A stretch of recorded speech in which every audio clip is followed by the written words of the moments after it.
Hi, everybody. I'm Zilla Blitz, and welcome to Walkabout Europe, the Football Manager 21 Journeyman, where we combine fitness and Football Manager and an agonizing amount of failure against PSG. Now, if you've been following our adventures, you'll know that our fourth team was Saint-Etienne in Ligue 1, and 5 times we butted heads against PSG, and we have yet to come up with a victory. Thomas Tuchel at their helm the whole time. The man has been haunting my nightmares for the past few years. And once again, now that we're at Tottenham, of course, in United Champions League, our first opponent, Paris Saint-Germain, in the knockout rounds. So the big question is number 6 the lucky charm? Can we finally come out with the victory over the mighty PSG? Stick around and we'll find out. So welcome back, everybody. It's about a month later in game time. We finished up the transfer window and I have good news. And we've got an injury update, which is also good news. And I'd like to show you the results, which I think are pretty good news. So anyway, where shall we start? Let's start. Oh, also in this episode, we're going to check the circle update just for kicks and giggles because it's kind of interesting too. But let's jump right in. Let's jump in with the results. Okay, so when we last left, we were suffering from injuries. The Birdman was hurt. We struggled against Everton, and once again, we lost, which kind of firmly embedded us in 12th place in the standings, 1-0 against Everton. But check it. People started getting healthy, and I have some pretty good transfer news. We beat Southampton 3-1. We beat Sheffield United 3-0. We beat Aston Villa 1-0. Then we went out and beat West Ham 2-1. 4 wins in a row, 12 points in 4 matches. We're looking pretty good, I have to say, in these matches. Now, let's not get too excited. Okay, because none of these teams are the teams in the top half of well, I think Aston Villa was 6th when we played them or something like that, and Southampton may have been 7th or something like that, but they're not the really good teams in the Premier League. And if you happen to look at what we have coming up in March, we have Chelsea, Paris Saint-Germain, again, the second leg of this knockout, Man City, and Liverpool, then Arsenal. And those are the 4 of the top 5 teams in the league. So I think our reality could very well be coming crashing back down to earth in the next month as we go forward. But it's certainly better than we were doing in the early stages of being here at Tottenham. And the results, unfortunately, after all that winning, you'd say, wow, are we climbing back up the table? And the answer is no. We're firmly embedded in 11th place. We're much more firmly embedded in 11th place than we were when we last together, because now we've passed Tottenham and opened up a 7-point lead over them. Now we're 7 points away from European football. We've played 27 matches with 11 to go. We have a boatload of teams in front of us. Manchester United, Fulham, Aston Villa, and Burnley we would have to pass to get a little bit of taste of Europe again next year. So it's a big climb, and we have some tough teams to play in the next month. So I'm not hopeful we're going to get there, but it would be nice at least to get to the top half of the standings. We've improved our goal differential a little bit. We've tightened up our defense a little bit. Even Tissue Paper is looking a little bit better, which I have a story about him as well too. But so things have been good in the standings, and check it out. Check this. Look at this right here. Sowinski. Sowinski is one of ours. He's a Hotspur. You might be saying, wait a second, I thought you didn't have any money. And I'm like, yeah, we didn't have any money, but we got Sowinski. So here's what happened. This was pretty cool. It came time up. Sowinski agreed to a contract, and it came time for us to send £30 million to Saint-Etienne to buy Sowinski.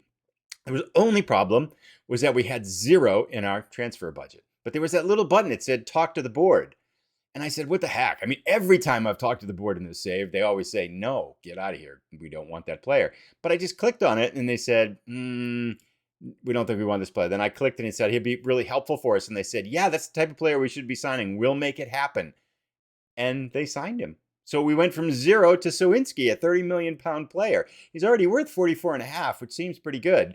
And now we have a second striker to back up the Birdman, which is really helpful. Now, he's played okay. He started once. He's got a goal and an assist. He's had 3 sub appearances. It's looked okay, but he's still kind of working up into shape. And check this out. This is like his career stats. Look at this. So last year in Ligue 1, he started 32 matches for us and scored 25 goals.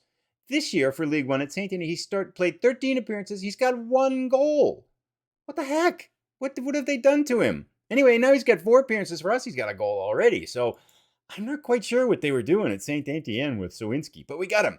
And we have other news too. So, and I think it's good. We look at our transfer history. We were able to make a couple of changes. I sold this guy, Maximilian Werber, 30 years old. I wanted to sell high. He's not going to get any better. He's kind of 2.5-star midfielder. He was good because he was a defensive midfielder. But again, let me say it again, 30 years old, and someone was offering 30-something million for him. I said, that's the best we're ever going to get, and he's not going to get better. So I sold Werber, and we took that 30 million, and we bought two more players. We bought this guy, Milivoje Lasievic. And maybe somebody out there who is good at languages could help me with the pronunciation on this one. Lakasevic. Lakafizic. Okay, anyway, we'll wait for the correct answer. But he's another striker. We don't really need another striker, so I'm trying to convert him into a right wing, an inside forward on the right wing.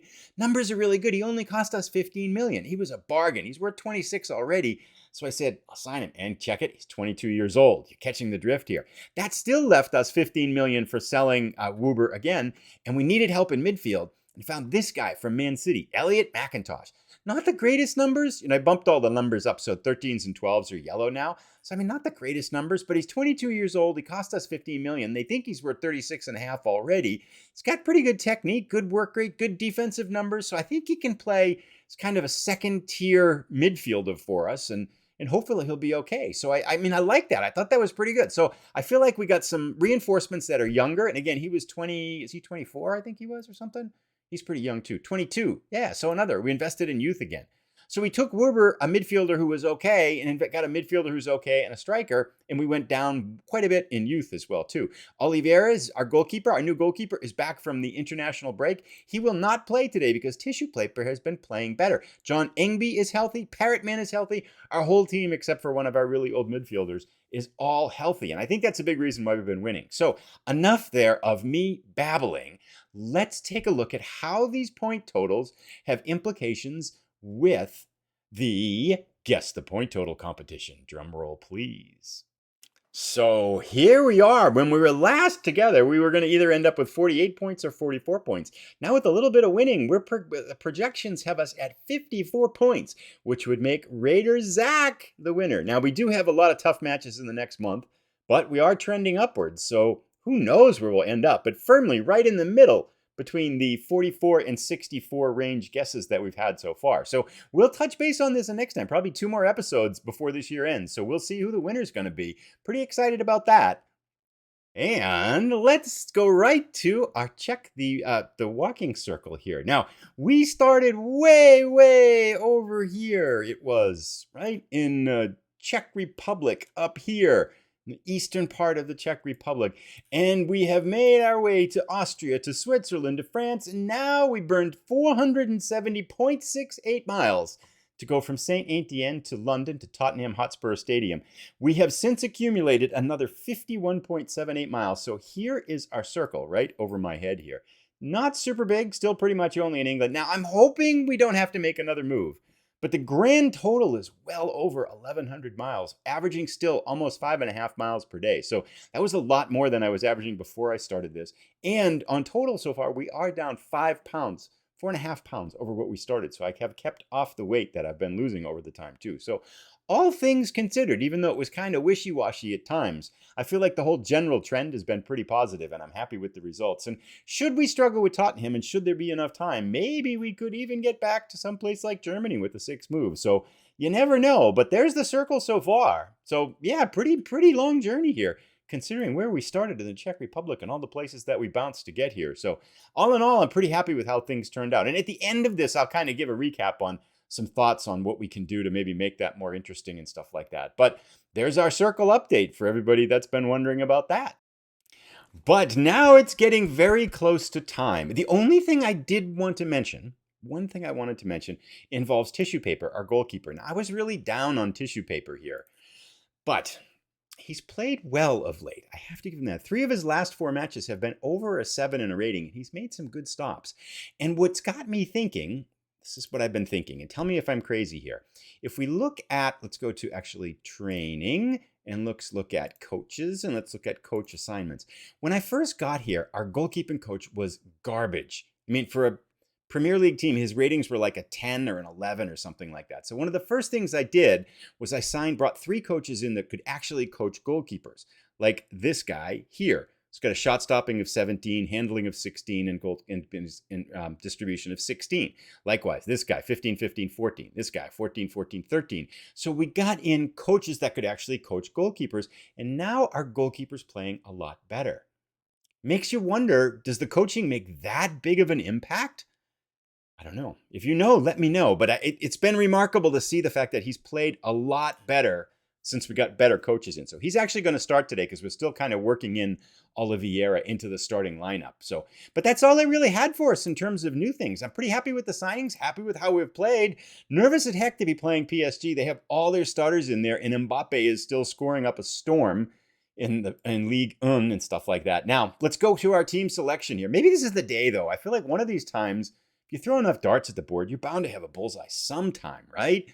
6 times? Can we perhaps beat him? We're playing him at home. Here's our starting lineup. We're going with a 4-2-3-1, which is our attacking lineup, because I feel like this team is better than Saint Etienne was at the end. And we're going to go for it. Playing at home, we're going to take it to him. So Sawinski's going to start. Why? Because Parrott's been back and he hasn't scored goals. Sawinski's been doing okay, and Sawinski scores a storm in Champions League. He had 7 goals. He was the second highest goal scorer in Champions League last year, and I noticed that he got 4 goals in Champions League this year already for Saint Etienne. So, right-hand side, we have Elliott, who is the Liverpool player, by the way, that dislocated his ankle over the past weekend in real life. He's been doing pretty well. Foden playing well at attacking midfielder.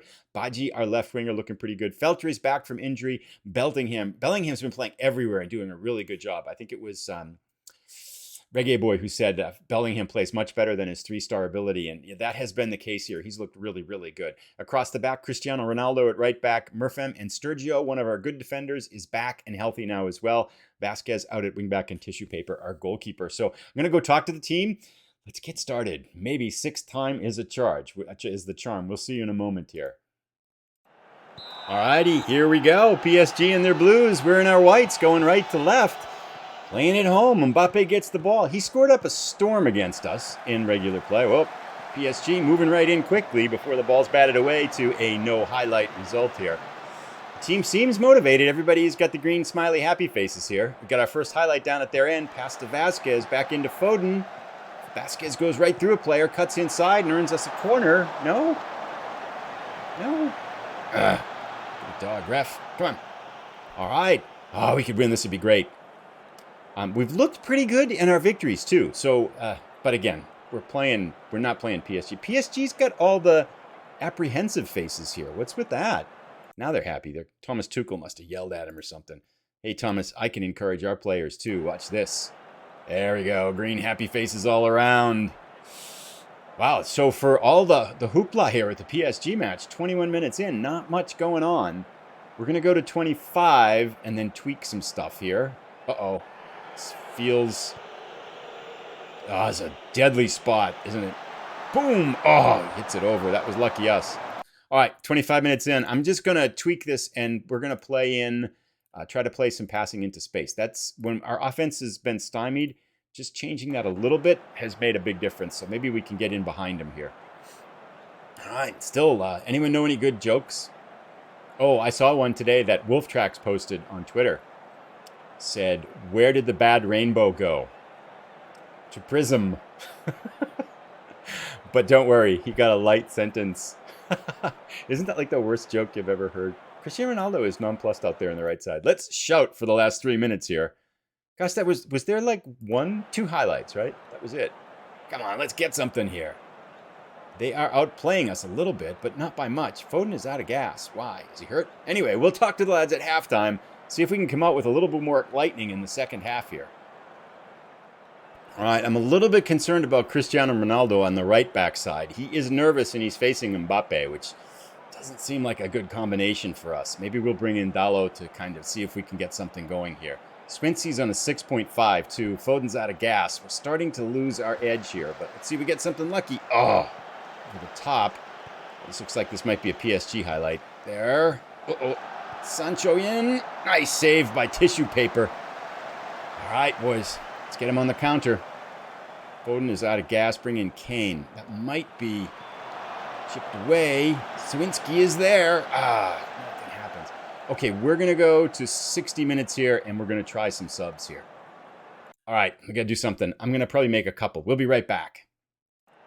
All right, 2 subs. We're bringing in Dalot to replace the nervous Cristiano Ronaldo, and then I brought in Parrott to replace Sawinski to see if he might be able to help us. And now Badji, our left winger's on a 6.2. Gah, falling apart here. Okay, we have not done very well since we shifted out of that pass into space. Let's turn that off here a little bit. See if that helps us. Confirm changes. Let's get back to it. 10 minutes, 20 minutes to go here. We haven't had much in the way of highlights, and we are completely out of gas, too. This is bad. I need to make our last substitution here. Although this feels ominously like a goal. Oh, no, he's going to center it. Out of gas, but I don't know why. God, I hate PSG. Okay, we need to do something here. I don't know what, but we'll figure something out. We're not dead yet, right? All right. So we brought in Lukasevich on the left side to replace our weakest player right now. Melo with another shot. Takes it over. Front. Chip. It's going to be a goal.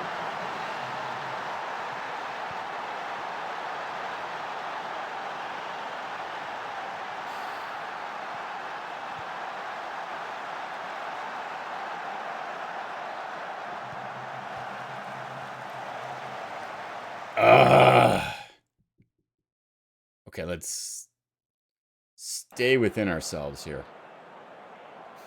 Okay, because there's still time and we have another match. Elliott in front. Let's go, Elliott. Yes, good. In front. Away. Get up. Dalot. Back to Feltre. Back to Dalot. At the top to Foden. Into Elliott. Parrott. Yes. Is he onside? Yes. All right, 2-1. Game on. If we could even just lose this one by a goal, we've got a chance going to Paris, right? Oh, that was nice. Foden, Elliott just lays it up. That's easy as can be for Parrott. The Birdman with his first goal back since injury. We'll take it, 2-1. Let's encourage 2 here, right? You never know. Maybe we'll get a second one. Maybe we'll get 2 more. You can dream, right? Totally out of gas here, though. We are, they're up on us on XG, 1.1 to 0.7. So, come on, boys, let's go. Let's get one more. Let's even it up. 0.4, 0.3. One more highlight, one more goal. Let's go right here now. You're not listening. Okay, so 6 matches in a row, we've not beaten PSG. We lost again, 10 shots to 5 shots, 1.2 to 0.7. But we're only 1 goal down, and we have a second leg in Paris. It's not the best outcome, but yeah, it's not the best outcome, period. We'll go to the dressing room. Not happy with your performance out there. Yeah, we'll do that. They're motivated. Good. We'll take that. So, the beat goes on. PSG beats us again. Oh, this could be just like, I should just call this save beat about PSG or something like that. Inbox, here we go. So we'll go to the schedule. When will we be back? What are we doing here? I think we're going to come back in a month for the second leg against PSG because I'm determined to beat them on YouTube at least once in this save. That'll be the 7th time. And how sweet will it be to go to PSG and beat them 2-0 in their own turf and then go to the next round of the Champions League over them. So that's what we're going to do. We'll see you in March for the 7th time against PSG. Thanks everybody for tuning in. If you have ideas on how we might play them, or I think we need better players, honestly. I think our defense and maybe, I don't know. I'm at the point of just like we play PSG and we lose, but we're not going to give up. Thanks everybody for tuning in. We'll see you in the next episode. Take care, everybody.